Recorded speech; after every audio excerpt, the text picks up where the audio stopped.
Only thing that kept me from fighting Tyrese, like, you know what I'm saying, like really like slamming him on top of his head was that guy right there. It was Jay Valentine. What? Yeah, my manager. He was like, you can't go over there. His wife, listen. Because I don't mind. I don't mind putting my legs up. You know what I'm saying? Like that's okay. Oh, you don't mind getting your ass eaten? Yeah, not at all. Man, are you kidding me?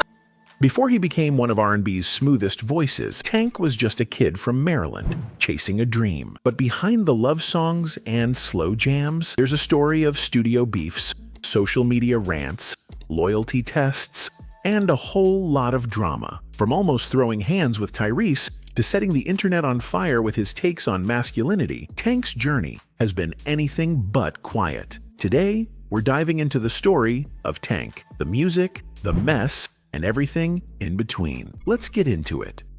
'Cause I can't make you love me.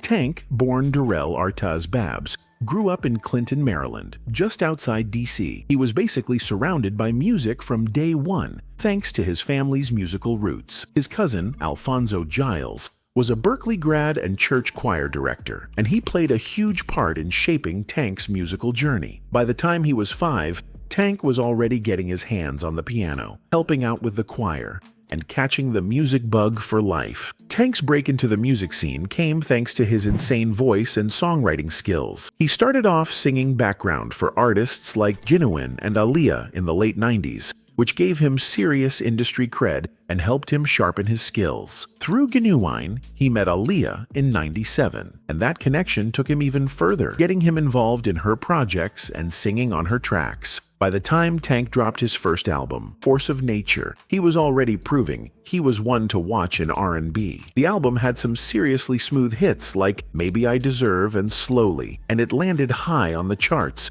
showing everyone he was here to stay. Tank wasn't just a solo act. He teamed up with heavy hitters like Missy Elliott and Genuine, proving he could hang with the best and still make his own mark. He quickly became one of the most respected voices in R&B. I was part of this group called TGT, Tyrese, Genuine, and Tank. Y'all might have heard of us. We were together for a hot minute, like a little bit, put out one album, broke up.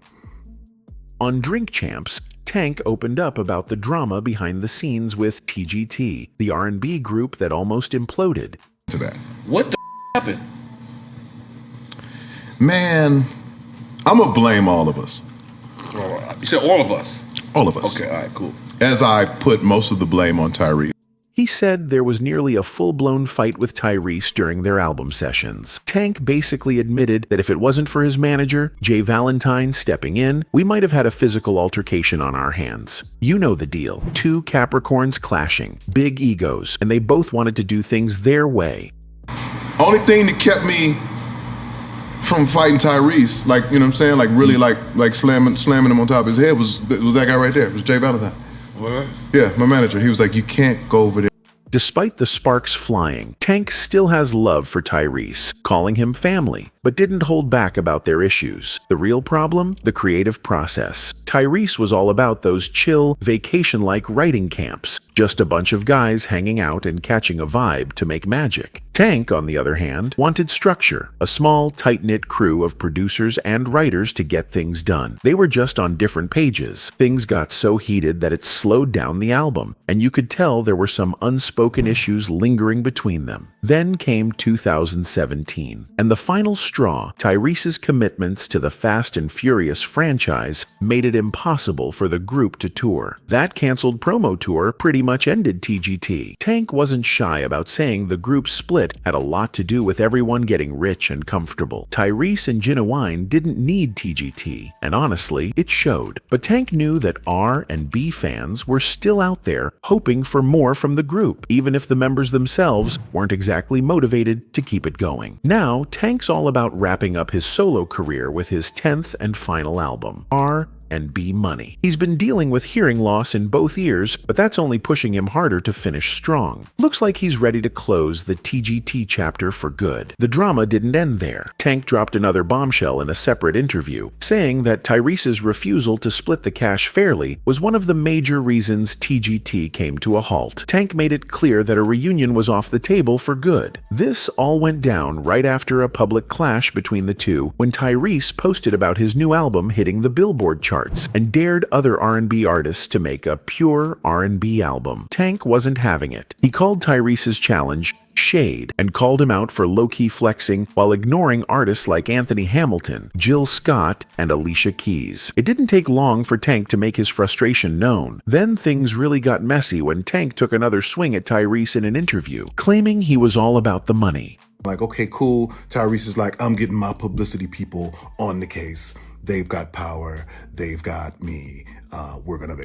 Tyrese tried to brush it off, posting a chill Instagram message saying they were taking it to TMZ levels now, and even threw in a playful jab, inviting Tank to plan another play date for their families. But Tank wasn't having it. He hit back with his own Instagram post, slamming Tyrese once again and doubling down on his previous comments. He wasn't backing down anytime soon. Things really hit the boiling point when Tyrese posted a video flexing his earnings, showing off his $150,000 per show paycheck and throwing shade at Tank. He even went as far as offering Tank a spot on his Voltron label, telling him if he wanted to get back on top in the R&B world, he should come work with him. Talk about a slap in the face. At this point, the tension was way past just creative differences. What started as some studio drama between two guys with massive egos had turned into a full-on public brawl. Tank and Tyrese were both airing out their issues over money, respect, and who really deserves to hold the crown in R&B. Even though they've got a history, it was clear neither one was willing to back down, and the dream of TGT was officially in the rear view. Tank might still call Tyrese and Genuine his brothers, but business has clearly messed up that brotherhood. The idea of a TGT reunion? Yeah, that ship sailed. The real question now is whether they'll ever bury the hatchet, or if this beef is sticking around for the long haul.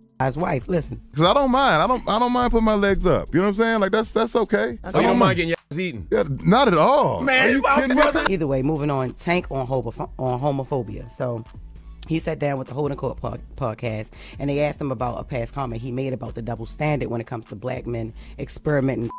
Tank definitely stirred the pot when he popped up on a podcast talking about whether doing something like once or twice with another man automatically makes you gay. He basically said it doesn't. Just because someone tries something doesn't mean they're locked into any label. This take caught a ton of attention, with people either backing him up for being open-minded or calling him out for challenging old-school views on Tank wasn't fazed by the backlash, sticking to his guns and pushing for more open talks about fluidity and how homophobia runs deep in society. It's something about black men and the homosexual conversation. It is a mess. The phobia as it relates to black men is the elephant. Tank's already been out here supporting the LGBTQ plus community, even performing at a Black Pride event a couple of years before. He faced some heat for it, but stood firm, saying it didn't change his identity, and that showing love to others shouldn't be seen as a threat. He's all about freedom of expression, no matter who it's for. And no one will actually articulate their devastation. You have to think, like, for a black man, the worst thing to be called is gay. is gay. You see it.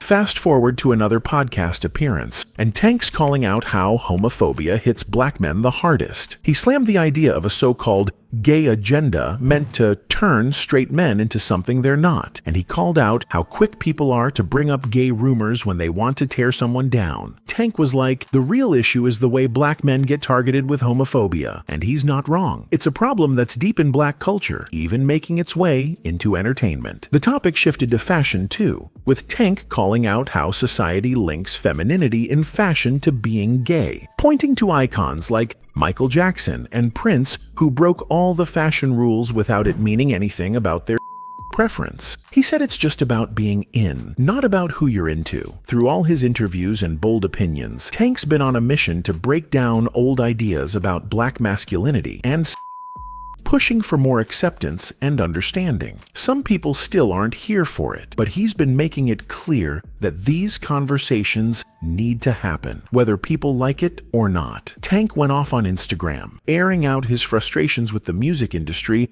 after his album Stronger didn't perform as expected. He called out how R&B artists were being treated, especially compared to mainstream acts like Sam Smith and Adele. Tank even went as far as to say if he were white, his music would be more mainstream. He wasn't shy about boasting either, claiming he looked better, sang better, produced better, and wrote better than almost everyone, yet still wasn't getting the recognition he felt he deserved. His post sparked a whole debate about the struggles R&B artists face when it comes to mainstream success. Fast forward to 2024, Tank was back in the spotlight, this time diving into the whole R. Kelly Residuals remix situation. He opened up about how weird it is to try and separate an artist's personal mess from their music. Tank pointed out that people tend to overlook some pretty questionable stuff when it comes to big names, sparking more conversations about accountability. It was just another chapter in the ongoing debate about whether or not we should still vibe with art from artists who've caused major controversy. And most recently, Tank shifted his focus to the future of R&B, and let's just say, he wasn't exactly optimistic. He called out how the genre had kinda lost its soul over time. Tank made it clear that R&B used to be all about raw emotion and depth, and he was frustrated that a lot of artists nowadays seemed less committed to the craft. It was his way of calling the industry out, hoping for a comeback to the real, heartfelt R&B that got everyone hooked in the first place. His words weren't just about music, they were about accountability, race, and the way the genres evolved, or, in his eyes, kinda fallen off. Tank's rants were like a wake-up call for anyone paying attention to where R&B was heading.